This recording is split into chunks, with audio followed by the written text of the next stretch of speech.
తెలుగు వాళ్ళ సంస్కృతి సాంప్రదాయాలకి చిరునామాగా ఆంధ్రప్రదేశ్ ఉంటే ఈరోజు ఆ వాటికి తెగులు పుట్టేట్టుగా వీళ్ళు చేయడం జరిగింది.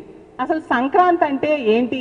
మన సాంప్రదాయాలన్నీ ఒకసారి గుర్తు చేసుకోవడం, కుటుంబ విలువలు ఎలా ఉంటాయో అందరము కలిసి పండగ జరుపుకునే పరిస్థితి గతంలో ఉండేది. కానీ ఈ కూటమి ప్రభుత్వం అధికారంలోకి వచ్చాక జోదరుల పండగగా, అలాగే తీసుకుంటే పోకిరీల పండగగా సంక్రాంతిని మార్చేశారు. అంత దారుణంగా సంక్రాంతి తాలూకా సంస్కృతిని, ఆ తాలూకా విలువల్ని దిగజార్చిన పరిస్థితి మనం అడుగడుగునా చూస్తూ ఉన్నాం.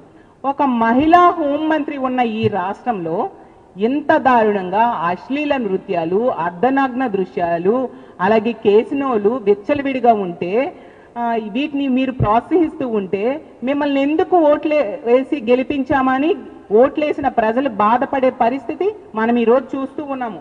ఎందుకంటే ప్రతి సందర్భంలో కూడా మహిళా హోంమంత్రి గారు ప్రెస్ మీట్లు పెట్టి చాలా స్టేట్మెంట్స్ ఇస్తూ ఉంటారు.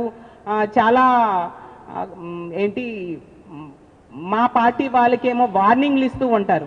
మరి ఎంత దారుణంగా మీ కూటమి నాయకులు ప్రవర్తించేటప్పుడు మీరు ఎటువంటి చర్యలు తీసుకున్నారు? ఈరోజు తీసుకుంటే మొన్న మనం చూసాం, పబ్లిక్గా మీ కూటమిలో నాయకులు మహిళలు బట్టలిప్పి డాన్స్ చేయాలని చెప్పారు. వాళ్ళని ఎందుకు మీరు వాళ్ళ మీద కేసులు పెట్టలేదు? హోంమంత్రి గారు వాళ్ళని ఎందుకు నడి రోడ్డు మీద నడిపించలేదు? మీరు ఏం చేస్తూ ఉన్నారు? మీ పోలీస్ వ్యవస్థ ఏం చేస్తూ ఉంది? సెటిల్మెంట్లో బిజీగా ఉన్నారా హోంమంత్రి గారు అని నేను అడుగుతూ ఉన్నాను. ఒక మహిళ అయ్యుండి మీరు మహిళా హోంమంత్రిగా ఉన్న ఈ రాష్ట్రంలో మీ కూటమి నాయకులు ఎంత దారుణంగా మహిళల కోసం మాట్లాడుతూ ఉంటే మీరు ఏం చేస్తూ ఉన్నారు?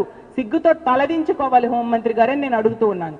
అలాగే చంద్రబాబు నాయుడు గారు మొన్న చెప్పారు సంక్రాంతి సంబరాలప్పుడు, అతన్ని చూసంట 30 లక్షల మంది హైదరాబాద్ నుంచి ఏపీకి వచ్చేశారు, ఇంచుమించు 3 లక్షల కార్లు వచ్చాయి చంద్రబాబు నాయుడు గారిని స్ఫూర్తిగా తీసుకొని.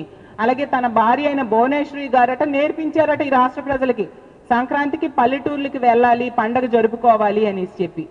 చాలా సంతోషం. అంతకుముందు మన రాష్ట్రంలో పండగకి ఎవరు పల్లెటూర్లకి వెళ్ళలేదు. భువనేశ్వరమ్మ చెప్పాకే అందరము వెళ్ళి నేర్చుకొని పండగ పల్లెటూరులో జరుపుకోవడం మనందరము చూసాము.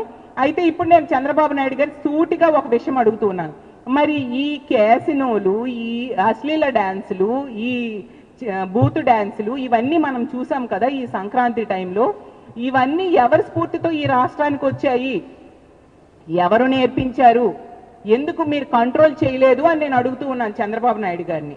అలాగే తీసుకుంటే ప్రతిసారి కూడా హోంమంత్రి గారు వార్నింగ్లు ఇస్తూ ఉంటారు కదా, అవి నేను ఒకటే అడుగుతున్నాను.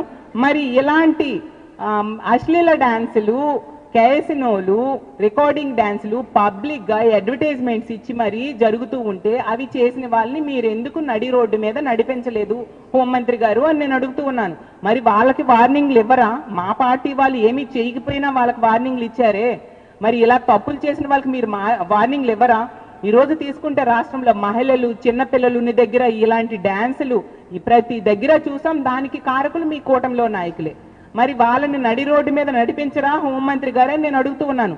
గతంలో జగనన్న పాలనలో చిన్న పిల్లలైతే ఐక్యరాజ్య సమితి వేదికల మీద వాళ్ళు ప్రెజెంటేషన్ ఇవ్వడానికి వెళ్ళడం జరిగింది. ఈ రోజు స్కూల్కి వెళ్ళే పిల్లలు ఈ రికార్డింగ్ డాన్సులు స్టేజ్ల మీదకి వెళ్ళి డాన్సులు చేసే పరిస్థితి కొన్ని దగ్గరలో మనం చూసాం.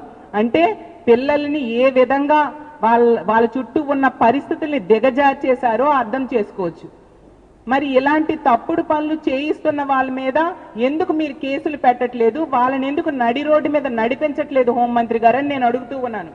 అలాగే తీసుకుంటే ఎంత ఘోరంగా పేకాట క్లబ్లు, కేసినోలు, అలాగే రికార్డింగ్ డాన్సులు, అర్ధనగ్న డాన్సులు, అలాగే ఎక్కడికక్కడ మినీ బార్లు మనం చూస్తూ ఉన్నాము. ఏ సందర్భంలో కూడా ఎక్కడైనా వాళ్ళని అడ్డుకునే పరిస్థితి పోలీసుల నుంచి మనం చూసామా? అసలు పోలీసు వ్యవస్థ ఉందా, మూసేశారా అర్థం కావట్లేదు. అంత దారుణంగా పోలీసుల్ని వాళ్ళ కాపలాకు ఉపయోగించారు తప్ప ఇలాంటి తప్పుడు పనులకి, తప్పుడు కార్యక్రమాలను అడ్డుకోవడానికి ఉపయోగించలేదు. ఈరోజు హైకోర్టు ఆదేశాలన్నా మీకు భయం లేదు, ప్రజల గురించి కూడా మీకు బాధ్యత లేదు, మహిళల భద్రత కోసం కూడా మీకు ఎటువంటి బాధ్యత లేదు అనే విషయం ప్రతి సందర్భంలో కూడా స్పష్టమవుతూ ఉంది. ఈ విషయంలో తీసుకుంటే ఈ తెలుగుదేశం పార్టీ నాయకులు, ఎమ్మెల్యేలు అవ్వచ్చు, మంత్రులు అవ్వచ్చు, ముడుపులు తీసుకొని ఇలాంటి కార్యక్రమాలకి ప్రోత్సహించే పరిస్థితి మనం చూస్తూ ఉన్నాము. ఒక దగ్గర అయితే ఘోరంగా మీ కూటమిలో ఉన్న మంత్రే పబ్లిక్ గా స్టేజ్ మీదకి వెళ్ళి రికార్డింగ్ తో పాటు డాన్సులు వేశారంటే నిజంగా ఈ ప్రభుత్వం సిగ్గుతో తలదించుకోవాలి. ముఖ్యమంత్రి గారు మిగతా నాయకులు సిగ్గుతో తలదించుకోవాల్సిన పరిస్థితి. అలాగే మొన్న మా పార్టీ కార్యకర్త అయిన సాల్మాన్ అనే వ్యక్తినేమో టీడీపీ నాయకులు హత్య చేయడం జరిగింది. ఆ హత్య చేసిన వాళ్ళని నడి రోడ్డు మీద ఎందుకు నడిపించలేదు హోంమంత్రి గారు అని నేను అడుగుతూ ఉన్నాను. అంటే మీరు మేకను కోస్తే కేసు పెట్టారు, మరి పీకను కోస్తే కేసు పెట్టరా హోంమంత్రి గారు అని నేను అడుగుతూ ఉన్నాను. మా జగనన్న బర్త్డే అప్పుడు కేక్ కట్ చేస్తే కేసులు పెట్టడం జరిగింది, కోడిని కోస్తే కేసు పెట్టడం జరిగింది. మరి ఆడవాళ్ళ బట్టలు విప్పి డాన్సులు చేయాలన్న మీద నో కేసా? అలాగే క్యాసినోలు రన్ చేస్తున్న వాళ్ళ మీద నో కేసా? అలాగే జోదం ఆడిపించి ప్రజల్ని పాడు చేస్తున్న వాళ్ళ మీద నో కేసా? అందరూ కూడా తెలుగుదేశం పార్టీ అలాగే కూటమిలో నాయకులే మనం చూస్తూ ఉన్నాము. అసలు ఈ కూటమి అధికారంలోకి వచ్చాక ఈ సంక్రాంతి సంబరాల్లో ఈ ఆంధ్రప్రదేశ్ ని అశ్లీల నృత్యాలకి అడ్డాగా మార్చేశారు. అలాగే క్యాసినోలకి కేర్ ఆఫ్ అడ్రస్ గా మార్చేశారు. జోదానికి బ్రాండ్ అంబాసిడర్ గా మార్చేయడం జరిగింది.